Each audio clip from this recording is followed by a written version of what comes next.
Rolling the tape and We have a real pleasure. I'm meeting a lady that I haven't seen in 50 years. She used to be Jean Schwint, but she's Jean Bryan now. And we're tickled to death to have her with us, who's going to tell us all about her family's history, principally the dairies, if we can. Okay, happy to do it. This has really racked my brain. Yeah, these were the days when you heard the milkman coming up rattling those milk bottles. Where did this family begin? Okay, this family began in Ontario, Canada. My mother and father were both born in Ontario, Canada, and my mother became a registered nurse, and my father became part of the Royal Canadian Air Force during the World War I for a little bit. But his father had been a cattle farmer, cattle raiser, cattle shipper, cattle buyer into Toronto, and always had wonderful horses on the farm. So that was always in his background, but he went to business school and became proficient in business. So after getting out of the service and living on the farm under a very domineering German father, he decided that there was more to do. So he had some friends, and they said, "We're going to go to California. That's where everything is, and why don't you string along with us?" And he was a young single guy, and he said, "Sure, let's go." So they came to Los Angeles. More or less, what year was this? This would have been 1919, probably. Right after World War One. Yeah. So they came to California, and he lived with them, and the employment they got was up, they could go as far up Wilshire as Western. Okay. And that's, from there on it was farmland, and at that time there was construction and development going on, and so they rode the streetcar to there, I believe, and then worked their way up within employers, up building clear on out to Santa Monica, I think.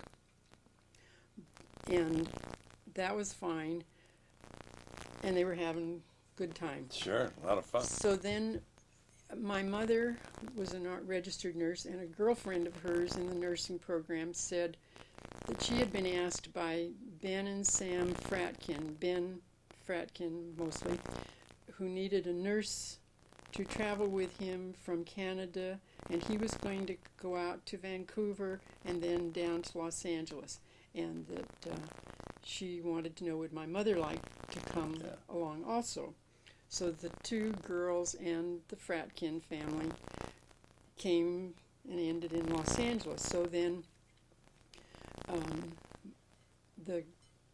my mother and this lady, who was my father's sister, looked him up, and my mother and father got acquainted and married, I think probably in 1922, in Los Angeles. And so my father met the Fratkins. The Fratkins had been in the dairy business and had quite a bit of money, and so they knew my dad had business capabilities, and they said, would he like to work for them? So that's how that started down in El Monte, and then the Fratkins... That was big dairy country, wasn't it? Yes.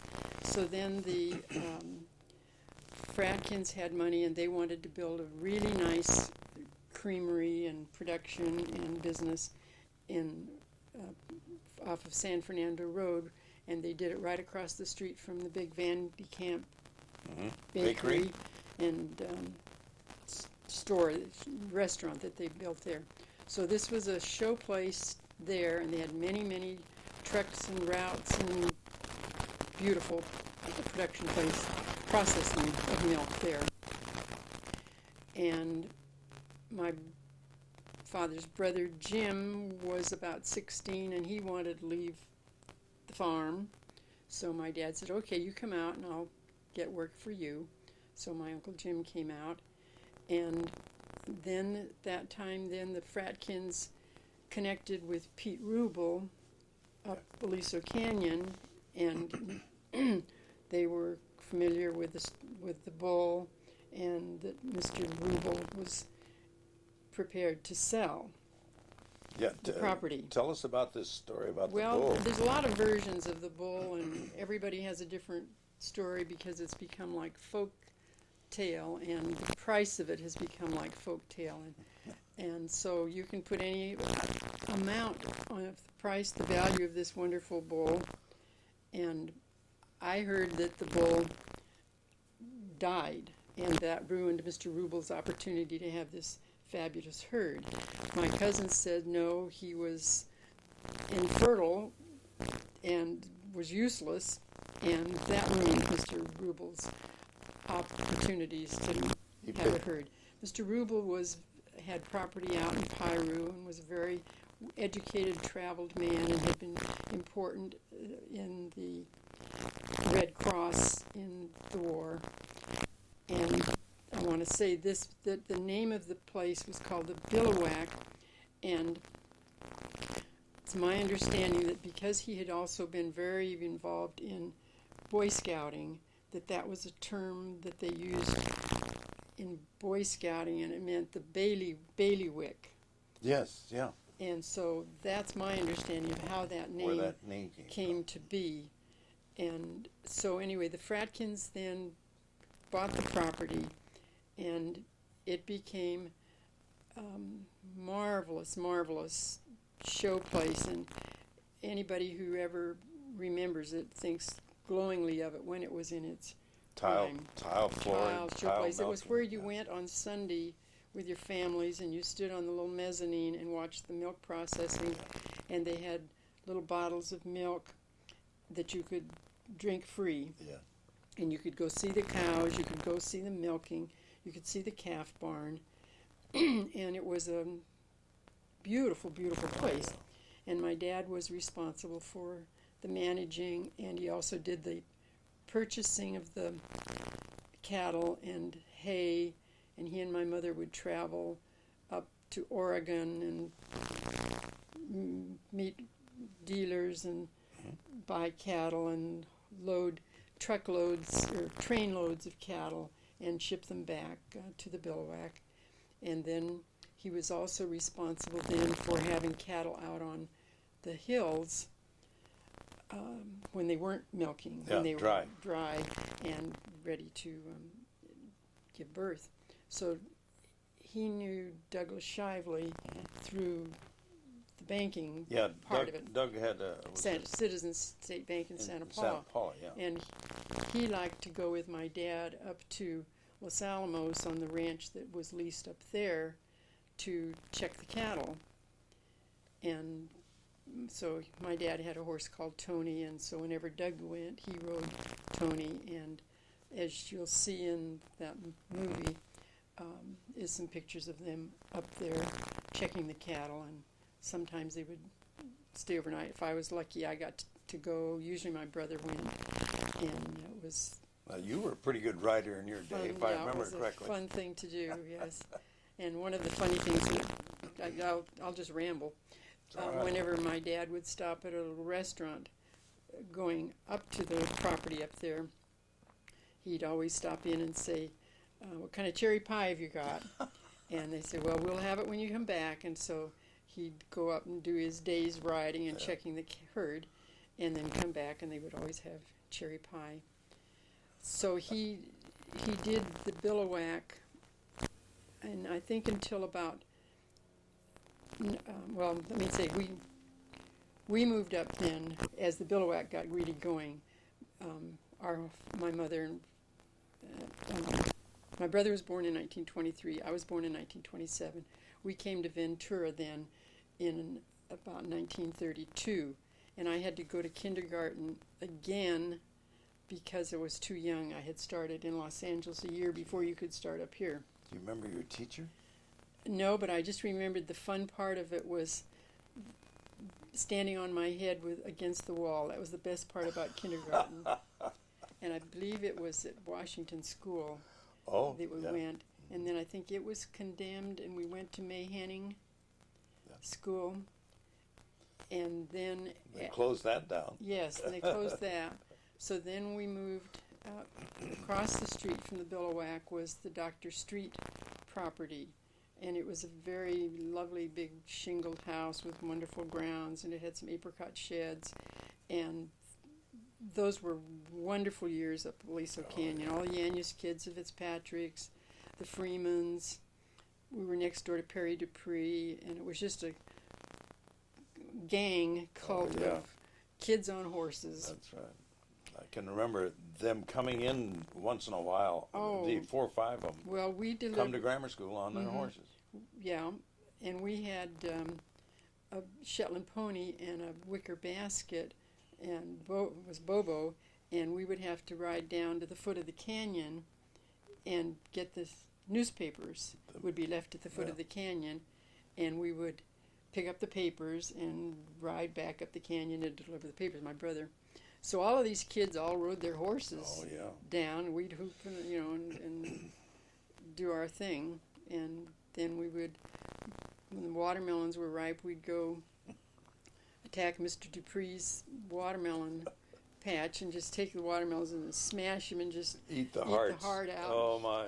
You know, it was up in the hills. He didn't know, and he'd you catch were us. awful. You were awful, Gene. He'd catch us sometimes up there, and that was lots of fun. And then I don't know why we left Dr. Street's. Maybe he sold his property, and then we moved next door to Mr. Reed's. I think his name is Robert, and he was I don't know what his role was in the orchards at La Minera. And he was a single man, and he had a nice house and a gazebo, and it was really a nice place right there in the orchard. And so we always had, of course, friends and people that wanted to come to the country, and we were living in the orange orchard. And so then we rode the school bus from there then down to Satakoy School. Mrs. Fitzpatrick drive that? Or was it a big yellow bus? Mm-hmm. Okay. Yeah, and was there Mrs. Rice? Yes. Yes, and, right. and Leighton Stewart. Leighton Stewart was a principal? Yes, and I remember Mrs. Rice had us go to her apartment in Ventura and have a meal with her, and I thought that was so special. She was a nice lady. Yeah. But when I got off the bus, we had to go across a little bridge over the creek to start walking up this road to our house, and I always remember stopping and pouring out all my leftover lunch and milk and whatever over the bridge so my mother wouldn't know I didn't eat my lunch. And so in about 1937, the unions decided they wanted to take over the routes, that Billiwhack was too big and important and special, and they ought to all be unionized. So they caused great trauma, and at that time, women wanted their milk delivered every day. Every day, yeah. Before the sun came up, so that when they woke up, their milk was sitting there on their porches, cold and ready to drink. That if it was a day old, couldn't use it. So the trucks had to start out, in the dark every night, and go and there's some pictures in there of the trucks. Well, the unions would start attacking the drivers and trying to dump the trucks or dump the loads, and it got pretty bad, really bad. And the Fratkins were trying to deal, and my dad was kind of in the middle of all of it, and there was great animosity among all of the whole operation of these unions. And so my dad left the Billiwhack, and his father had remarried, and so he went up to Canada for the family's 25th anniversary. He said, I'm not working now, I'll go up to this celebration, and then I'm going to come back and I'm going to start my own business. So that's what he did, and that was in late 39, that he found this dairy down Briggs Road. Was that the one the Orr family had? No, the Orrs were next door, and this was next. You went down the road and you went left to the Orrs and right to the Firestone Dairy, and there was a house on it. And so my dad got one of the milkers from Billiwhack to come and work for him, one of the drivers, the man that came to work for him was Mac Gilligan, and Mac just died a couple months ago at the age of 100. Gee, He lived in 3 centuries. isn't that something? And he got another man, Mr. Van Trees and Mr. Witten, to come and work for him. And they're in this picture, and this is a Okay. picture of Which one? the dairy. The men you just spoke of, are they? Okay, they're here. They're in that. They're in this picture, and here they are. And here's the man that just died at the age of 100. Here's the driver. Here's my brother Cameron, and Beecher, Roy Beecher, and this was a creamery man, and my dad, and this was a herdsman. Yeah, and they ran the dairy. Dairy, hmm How mu- and do this you was the remember- truck. This was the truck that the Delivery, cases yeah. of milk would be loaded Do you into. remember how many head they had at that time? No, Okay. I'd say 50 or Yeah. something like that. And this was the barn that they had, and this was Yeah. the building, and this was the creamery inside there. And it was pretty much hand processing. And I Yeah, remember that we everything. closed the bottles by hand, that we had a paper cap that went in, Went and in, that that's went right. in with an apparatus by hand, and then you put on a dust cap Yeah. over that, and that had, you could stack the caps in, and you did that by hand. So some of the times I did You did this. that too, Yeah. when they needed help, and they delivered the milk in that Now truck. the fellas with the ties didn't milk cows, did No, they? No. Okay. no, they were. That's my dad, Yeah. and this would be a driver. No, they had to dress. Yeah. nicely That'd be. and get that milk out. Well, and then on the weekend, the stores that we delivered milk to, my mother and I had to go and patronize each of these stores Sure. in Santa Paula and be sure sure. that they knew who we were, and she had to figure what she was going to buy where, that she had to buy something at all of these little stores up Santa Paula Road and down in the Mexican district, and you know, all the different, then there were many, many little corner grocery stores, Sure. and you go patronize Mom and each of pop these. stores all over town. Yeah. Yes, and they were all, you know, very nice, and you made yourself known. So that was going along pretty well, but we were, you know, expanding greatly. Sure. And in, I don't know for sure what year, they found this property over on Vineyard that was a dairy Yeah. by the, on the Farrow property by the rock crushing, and which now was It's just about where Vineyard straightens out. where the old, what do you call it, processing, where they did the dried products, General Yeah, there's Foods, or what is it, yeah. has that dehydrating place there. Dehydrating That was plant our in hay there. barn. That building was our hay barn. Well, anyway, my dad then built the creamery that's on that property and moved the cattle over over there. to that property and could expand more. But in my brother graduated from high school in 1941 in June, and he and Dick Klein and Brownie Spalding decided that they'd take the summer and go see the world. And Brownie had a car and was a good mechanic, and my brother and Dick were just Yeah. rah-rah boys. So they went up to see all of the cousins up in Canada and got jobs, and were up there when Pearl Harbor struck. Yeah. So they immediately came home. Brownie Spalding went in the Navy instantly. Dick Klein had had some flight instruction at the airport in Santa Paula, and he joined the Marines, and my brother joined the Air Force, and they all scattered, and it was hectic time for my dad with employees. Yeah. Oh, yeah. You know, Tough time to people. keep people. And in October 1942, October 1st, my brother was killed in Visalia in a mid-air collision, and that made it even tougher. Oh, wow.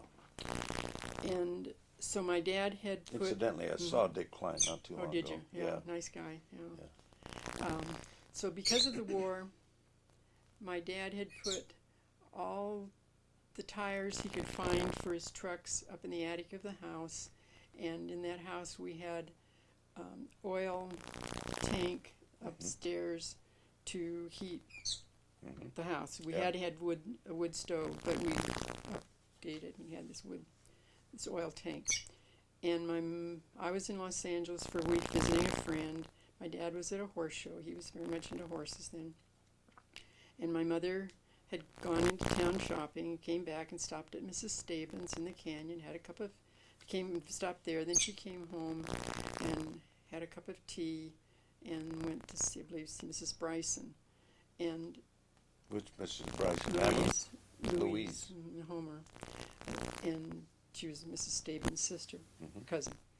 Anyway, they heard the fire engines coming up the canyon and said, gee, I wonder what's happening. And, and after a while, they kept hearing him. And so my mother came home, and our house was... ashes. And so there we were. I'm in Los Angeles. My dad's at a horse show. She's there. The house is burned. And, finally... My mother called me and said, "Shocker! Don't come home. You can't. You have no home." Yeah, you have no home. And that same time, Mrs. Legree Elliott up the canyon had been bucked off of her horse. She was a retired teacher from Los Angeles and had this little property up there. And she had been bucked off of her horse and broken her hip. And she was in the hospital. And at that time, you stayed there for weeks. Sure. So she sent word that her house was empty, and if we wanted it, we were welcome to go there. So when my mother came and got me, then in a week or so, all I had were the clothes I'd taken to go spend a few days with my friends. And out of the house. You were out of the house? Out of the house and in the Elliots. Yeah. And it was mid-war, and when they got up there, my mother then came down and got me, and we came back up with my little suitcase with a few things, and she said, well, you and I have to go get some clothes. And we went into Jack Rose on Main Street in Ventura and said, we don't have anything, fix us up with clothes. It was hard to get clothes then. Sure. And it was also hard to get bedding, dishes, whatever. And the hardware store in Santa Paula said, we've saved back one set of stainless steel silverware for somebody who really needed it, and we think you need it. And so we got that set of silverware. The Presbyterian Church made quilts for war, and they said, we've made some quilts. I mean, it wasn't that we couldn't buy it. Yeah. Things weren't available. Yeah. And people said, I've got some pans and things, because it was all, metals had been turned, melted down. Everything was gone, and you just took a few tires and a little oil, yes, you got a hot fire. Yes, it just went like that. Yeah. And my picture that I remember most of my mother was her sifting through the ashes, trying to find things out there in that. And she was trying to find her diamond ring. Yeah. And the other humorous thing was we had a deer named Bambi that we had raised from a little tiny, cute little Bambi up till he was pretty wild and pretty big. And so my mother here's Bambi standing at this burned house, and my mother had this big old Buick sedan, and she loaded Bambi in and brought Bambi up to the other house, and Bambi was kind of forlorn and got, hooping it up pretty much. And so then finally one day she had to take it to the Broom Ranch. They said they would take Bambi. Well, Bambi just shredded the inside of the car, just hoofs and feet flying and everything. It was pretty funny that we had this big survivor was Bambi. Many stories of life up Aliso Canyon, that's all an aside, but we'll stay with the dairy part. We finally, what we could get was there was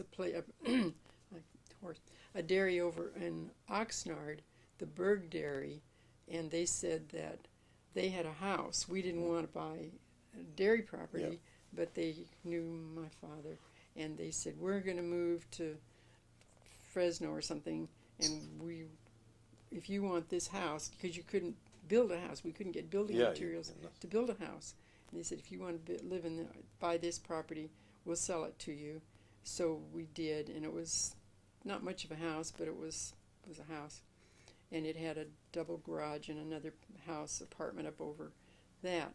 So my father then was still frantic for help, so he got his other brother, Cameron, to come out from Canada, and Cameron had 2 boys. So that would have been in 1946, I believe, that they came out, and they lived upstairs on that property off of Vineyard, or off of Gonzales, next to the Sholey property, and they lived upstairs. And then my Uncle Jim was working in Los Angeles. He had never ever made the move up from Los Angeles. He worked at the Valley Dairy in Los Angeles, but then he'd gone to work for Pellissier, and then he was working for Ador, delivering milk down there.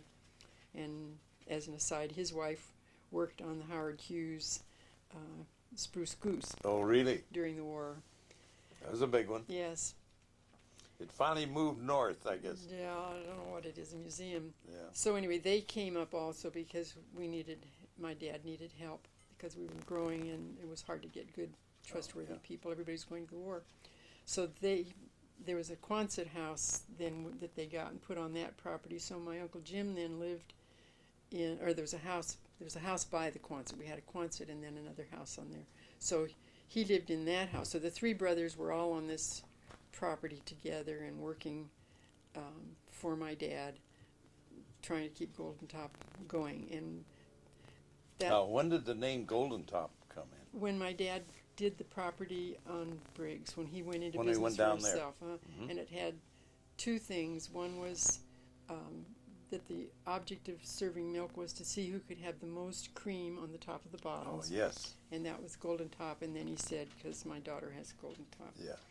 And one of the things that they did, you had a spoon thing that you could put down in to the milk. Dipper-like thing. And it would block so that you could pour out the cream off the top. And that was supposed to be their bragging rights, was how much fat, butter fat was in the quart of milk. And so anyway, the 3 brothers were running the property, and the war was good financially because we had a product that was needed, and we sold to schools and hospitals, and got big contracts, and we delivered to most of the county. We did not go far up into Ojai, and we did not go clear out the outer reaches of Oxnard, but we did Santa Paula and Ventura and Satacoy and a huge perimeter around. Our competition was Chase Brothers, and there were many, many small dairies. My cousin Cameron told me the names of some. There was a little paper here of some of the old dairies. You came prepared for this, didn't you? Well, I had to stop and think a little bit. He said, of course, there was Linden Orr, and there was Sanitary Dairy was in Fillmore, and there was Jim Alger had Poinsettia Dairy on Vineyard. El Rio. And then Mr. Hops took over after Alger. Ed Arrow was the Hayman, and Nick Clausen was Royal Oaks Dairy up in Ojai. Yeah, in Miners Oaks they had a big one up there. And then Garrett DeGraff, he said, took over after Nick Clausen. And there was the McGrath Dairy was out on Gonzales. They were more a wholesale, weren't they? They didn't deliver. Did mint cans, and then they'd sell to a creamery. Yeah. And then Sam Halpern was another milkman, producer. And those were the main. And there's one dairy left in the county? Chase Brother? After all of this. I think I saw somewhere that at one time there'd been 50 dairies around. Oh, yeah, it took a lot, Sure. You didn't have refrigeration much, and So it was ice. We had, you had to ice your cases, Yeah. put ice on them to get them to the home where you were going. Yeah. So you would not be traveling far distances. Right. As we progressed, then we got enclosed Divco trucks, and they were more protective Yeah. of the ice. Eventually, in the 50s, then they said we'll go deliver 3 times a week, and that was a big decision. Wow. That the women had to be trained that they would only get milk Monday, Wednesday, Friday, or Yeah. Tuesday, Thursday, Saturday, and had to educate them that it was okay, the milk would keep. And then the next big move was that they wouldn't go out. Everybody wouldn't go out until a certain time. All the milk delivery people came to an agreement, because before that it was, I can go out earlier than you can, I can go out earlier than you can, I can get, and that was part of the talking points was, you'll have your milk earlier. Yeah. And they finally said, we just can't, it's not fair to the drivers, they can't Yeah. be out around delivering milk in the dark like this. So they agreed then that, I think it was, they wouldn't leave till 5 o'clock or something like that. But boy, they were, all the trucks at all the places were always lined up, ready to roll right then. The drivers each kept their own route sheets, and they had a route sheet for every route and for each person, and they marked down with pen or pencil every time they delivered or what they delivered, half gallons or quarts or cream or buttermilk or whatever. Special orders and things like that. Yeah. All on every time they made a delivery to everybody. And then at the end of the month, it was that driver's responsibility to total up how many quarts and so forth. Yeah. And some didn't do the extensions on the price, and others did. Some prepared their bill the whole way and turned in their sheets and did their own collecting on the route. And it was up to them to get the monies in. There were many funny, humorous Tell us one. notes. Well, it would be left saying why, I'm not getting paid today. He's getting paid yesterday because Aunt Susie can't do it, but leave 4 quarts today and don't leave sour. Or it would just be these rambling notes and life stories practically or so abbreviated that you wouldn't know quite what in the world did they mean. And of course, delivering that time early, you didn't have contact, which was another reason for delivering later in the day. They wanted the visibility of the truck. They wanted the personal touch of the milkman to the housewife, so that was another contact for soliciting business. And it was up to the drivers also to try to solicit, and if they hurried and delivered their routes, then they'd have to go back out and solicit business and do their books. It was a very involving job, and often the wives of the drivers would do the books for them. And it was up to the drivers to always be presentable and in their... Oh, yeah, neat. I remember little bow ties. Yeah, little plastic leather bow ties or something, yes, and a cap. Later. What has ever happened to the good old milkman, though?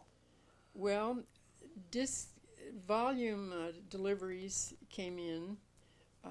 What do you mean by volume? At 2 grocery stores. Oh, they could okay. leave big drops of milk at grocery stores. And with that, then Knudsen came up, Borden, Golden State, and Ador, yes, later. They had their farm was at Camarillo, and they really just did processing there for their Los Angeles business mainly.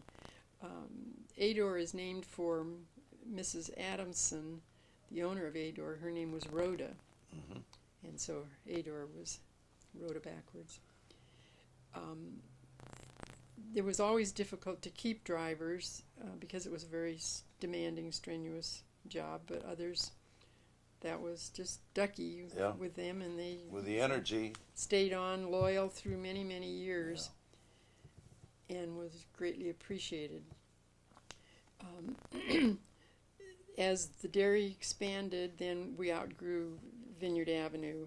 The creamery couldn't, and the cows, so it was decided to build on the Venoni property down Satakoy Avenue, and we just leased that property. They did not buy it, and built this large, modern creamery there, and the herds on the sloping land that were contoured so there would always be drainage, and built the hay barn, and patterned the corrals so that they could easily move them along and bring them into the barn and out of the barn, and then off to the dry pens. And then it was necessary from there to have property leased to be able to put the cattle out on hills, which was cheaper than feeding them in pens, and better for their health and their hooves.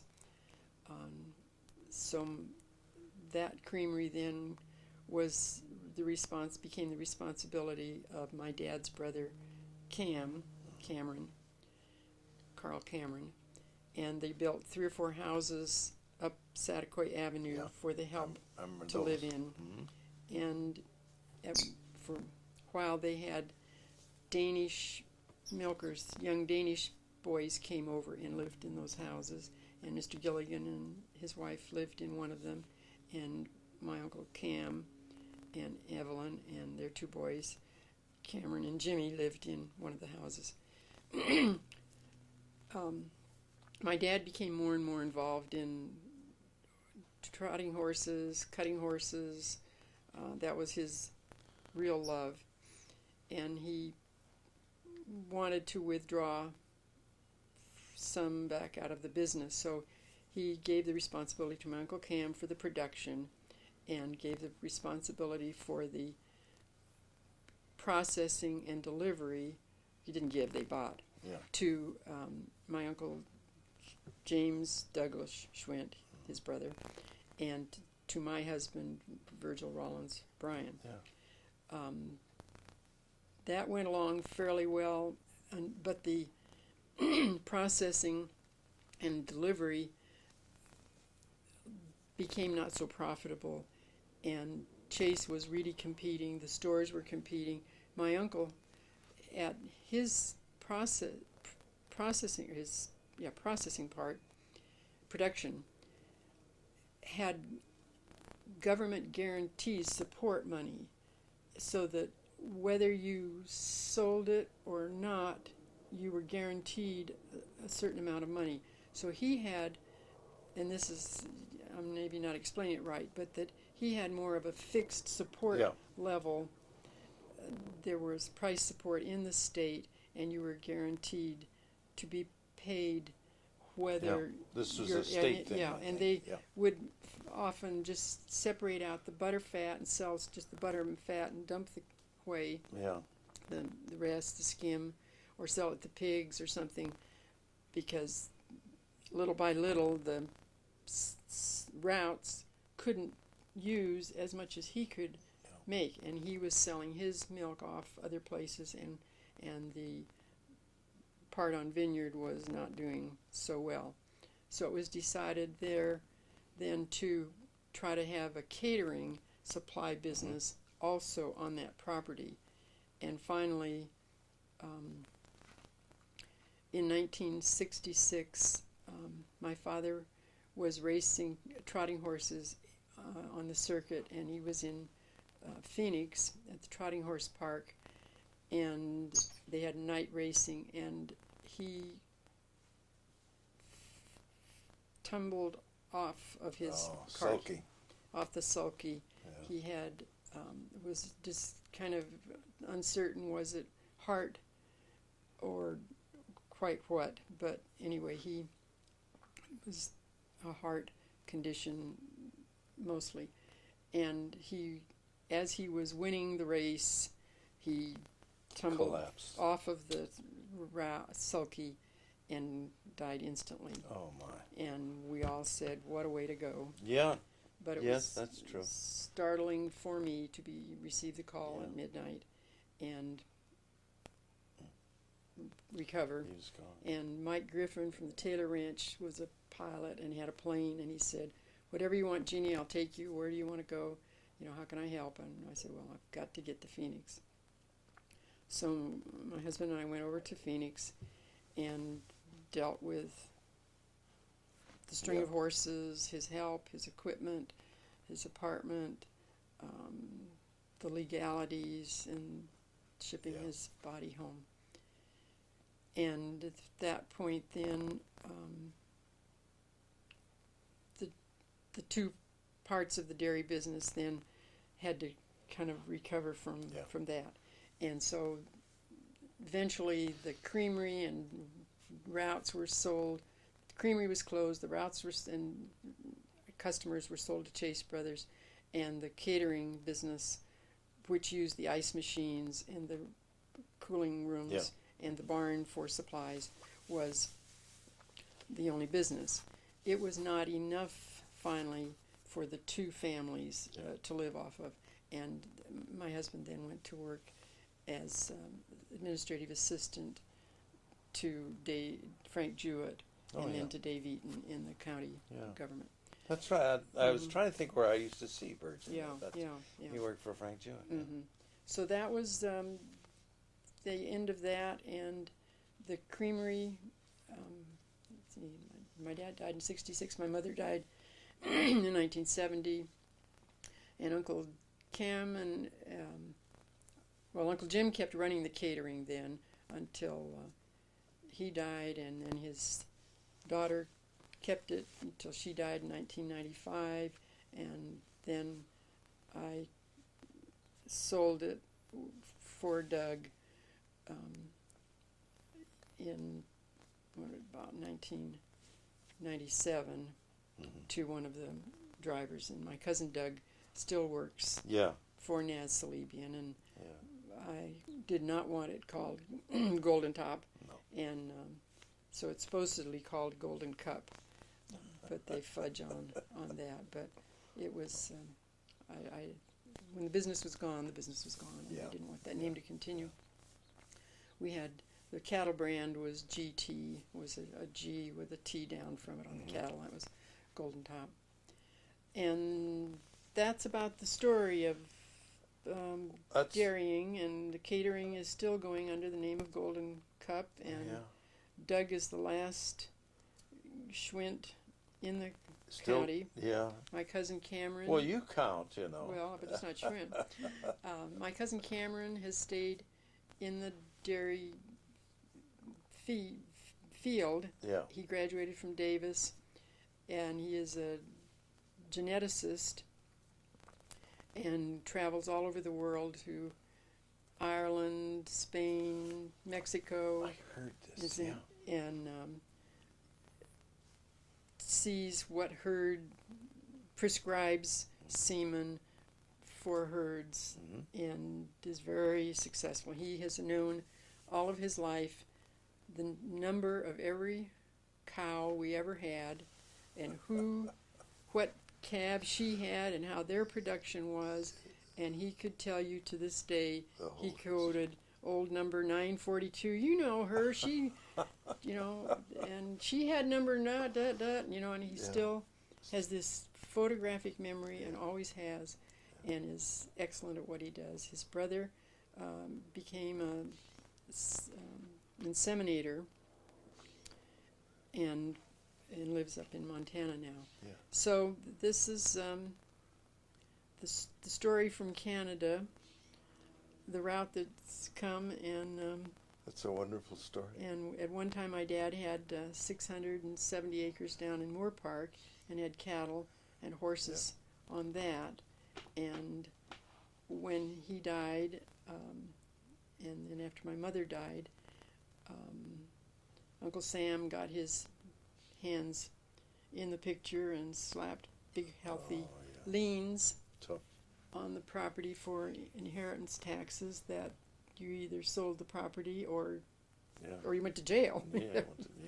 And there was, so we finally sold that. Now, didn't Bill and Joe Muzio have a horse in common? Yes, they did. They have a partnership on Yes, one? they did.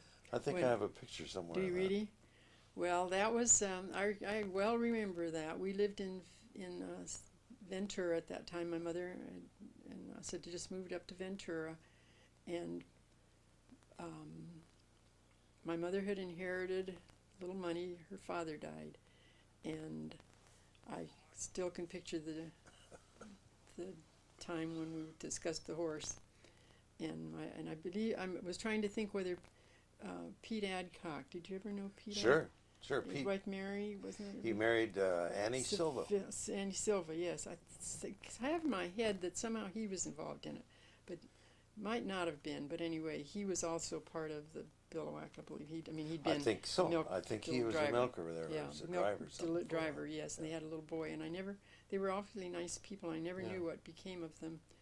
But anyway, yes, they had a racehorse, and that was the bane of my mother's existence, and that was the start of the horsey business. When we lived up Wheeler Canyon, I went to school across the street in the one-room schoolhouse, and there were 12 of us all together in all of the grades, 3 in my grade, Audrey Stave and Jacqueline Quist and myself, and the Mahan kids all went to that school. The Curls went there, the Haregis, the Garmans, Billy Garman. He comes to our historical society. Does he? He's a nice guy. Yeah, I still see him. Yeah. Well, his son, Bill is gone. Okay. And the son. But there is a Garmin. Yeah, he's a nice kid. Nice I'm trying to remember the boy's name. Anyway, he's Alan. Okay. Does trekking, big trekking, and Helen, his wife, and the O'Learys were up the canyon there. So that was after the Aliso Canyon scoundrels. Kind of, we had the Wheeler Canyon. You moved over to the because the one-room school. Anybody who lived there had gone to this one-room school. You knew Marie then, Marie Smith. Oh yes, but she was before my time too, Yeah. Jack. Yeah, so. Any functions that were held at that little school. They were the center of the community at that time. And that was it. And so when you went to a one-room school back then, you had play days with all of the other one-room schools because we were county schools. So you'd go to Buckhorn and Upper Ojai and Fillmore and Santa Clara, the little red schoolhouse. Yes, and you'd have sack races and spoon carries and maypole and potluck. Did you ever have a kite day or anything like that? I don't remember kite days at that. I just remember the wonderful kite day at Satakoy School. Yeah. Because that was and there was such competition, and there were such lavish ones made at Satakoy. That was a real highlight. But kite play day was you just go and get there for the day, and do your games and competitions, sports. Yeah, a little track. Play day was what it was. Play day. And then went home, and you wouldn't see those same kids see them next year, maybe. Till next year. Yeah. But the county schools sent out a music person, and that person came maybe once a month or something and taught us music, or maybe they came oftener. And there was an art person who came, and he'd bring the potter's wheel or something that an ordinary little school wouldn't have. Yeah. And then there was the library truck. Miss Topping. Miss Topping, Elizabeth Topping was the head of the library, and I think a couple of the Fasati girls ran that truck. And the truck would come and park up at the school or in our driveway, and everybody would hurry to the library truck. That was your big chance to get. It was probably the first one in the country, as I remember. To get a book from the library truck, and that was so special. And probably had some something came out from the county schools. Yes. I can't think of her name right now, but Hathaway. Ms. Hathaway was a county nurse, and she'd come out and check you guys out. So we had this one-room school, and the one teacher, Mrs. Noggle, came out from Santa Paula, and there was a little wooden building still on the back of that property, and that's where she parked her little car. Yeah. And now, what's become of that school? Well, my uncle lived in it. My Uncle Jim. Uncle Jim lived in it. Doug lived in it. And after our house burned down, that school was boarded up, not because it just was how it That's the way it happened. was. Yeah. And so that one-room school was beginning to be quite run down and was for sale. And so my dad helped my uncle buy the house, and they made it into a home. And I just was responsible in selling that also after Carol died. Yeah. And Doug now lives in Santa Paula in a mobile home. Yeah. And from Wheeler Canyon, then after you finished the one-room school, then Mr. Frank Bullard came out in the school bus from Santa Paula High School and went up the canyon and picked up and then came back down. So I was a laggard, and my mother would always say, "Get up, Jeannie! Get up, Jeannie! The bus is going to." And so she would scoot me down our driveway and give me a bowl of cereal, and I would stand there and wait till eat while you're waiting. till the bus came back down the canyon, and then right into high school. High school was 4 years. You went to Santa Paula High School. Santa Paula High School, and my brother had gone to Santa Paula High School and graduated in 41, and I graduated in 45. Think about life in Wheeler Canyon was picking walnuts, drying walnuts on sheds, trying to make the property earn a little. Yeah. We also had some caracal sheep. We had some cattle. What kind of sheep? Caracal, the black Oh, curly-haired okay. Persian lambs. Okay. And one day one fell when Audrey Staben and I were up the hill chasing after them. One fell and broke its neck. And we came screaming down to my mother and told her what happened. And she said, "Well, we've got to get it. We've got to get it." And she was a nurse, and so she and Audrey and I hauled this lamb, and she strung it up and slit its neck. Yeah. Did the whole thing right there. Did the whole thing right there and salvaged the meat and the fur. And Audrey and I are just... Yeah. We also had pigs and had to boil lima beans and stinky lima beans to feed the lamb, Now, pigs. Our annual barbecue, we have a lima bean cook-off. Do you? Oh, Do you have yes. an apricot cook-off? Apricot cobbler? No, we hadn't They really do up thought at about Hangholz. that. Maybe that would bring more people. Do you ever go up to Think Hangholz? it would? No. Oh, the 4th of July at Hangholz was the great thing. And they have an apricot cobbler cook-off. And they shoot a cannon. They did. Mr. Hanghold is dead now, and I haven't been up there for a couple of years now. But Where is this? it was the old Lindquist property in the Butlers and the Mayhans up in that part of Up the Wheeler canyon. Canyon. Up Wheeler Up the Canyon. canyon. Oh, okay. And they would shoot across the street from the Willets. And they had an old cannon, and at their 4th of July party, they ram it Yeah. full of papers and Yeah. charge in, and then they raise the flag, and Mr. Hanghold would say he would dress up in Uncle Sam's outfit and make a very patriotic long speech about America and the wonders and love your country and aren't we, lucky. And then they'd shoot the cannon off Scare every horse. across the street to the Willets. Yeah. And everybody would take a farm tool or a hoe or a hand Pitchfork. plow or something and have a parade. And you'd parade all around this yard, and they'd play the drum and music and do this 4th of July thing, and then everybody brings potluck. But the day before the party, the Hangholz bury cabezas, rattlesnakes, sheep, beef loins, wrap it, bury it, deep bury it, and barbecue it. Okay. Oh boy, pit And barbecue. what a party. And then they stand and they strip all this meat off, Yeah. and then they throw the cabezas and the carcasses and stuff up on the sheds, and you look up there and here's these old dried bones up there, and they strip all the meat off, and then they put great barbecue sauce on big pans of this meat, and they say, some of it's snake, some of it's, and you never know, and it's Never always know got what this you're gonna get. spooky mystery of what are you eating, but everybody brings great food, and there's always a bar, and then one of the contests is to bring an iron casserole and the ingredients, and you have to make it there and cook it in the fire, and then they have a judging to see who made the best apricot cobbler. That was what. Oh, you and Yeah.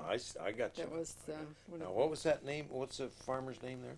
Henghold. He Hang- had the mill. H-A-N. Henghold. He had the mill In Santa store. Paula? Yeah, hay store done it in Graff, and then they had lined this huge big wall, Graff, so that they could transfer. Yeah. They had scaffolding in there, and then they ended up with gold leaf application all around it. It was the most magnificent thing you could imagine, and our school went up and watched them doing this presentation up there. So any Botke painting is very special to us. I have several small ones. I don't have any of the big important ones. Mrs. Botke at one time gave my mother a picture and said, I'll give this picture to you really reasonable if you'd like to have it. And my mother was so thrilled, and she brought it home. It's $200. Yeah. And my father said, no way, you think time. Yeah. And there's also the one up at the Ojai Valley Inn. Okay. And when it became the Oaks, the last time I was up there, it was still there, and it has the gold. At the Oaks on Main Street. At the Oaks, Okay. In there is similar but smaller scale. Yeah, Mhm. sure. And those were just marvelous works of art to come out of the canyon there. Come out of an old red barn. And the Mahans lived up beyond them. I don't know if you know Mr. and Mrs. Mahan. I didn't know the Mayhems. Okay, No. they were hard-working pioneer family, and Mrs. Mahan was about 5 feet tall and a wiry little thing. She laid a whole plaster brick, and she would add on. Garments did, I believe the Garments did, and that's what kids did Oh up yeah, there in summer. the summer. Pit And- apricots, pick 'em, pit 'em. And one of the things I was telling a friend a couple days ago over at the Farm Fest was that the Mexican ladies, if they cut themselves, they'd reach under the trays and get some spider webs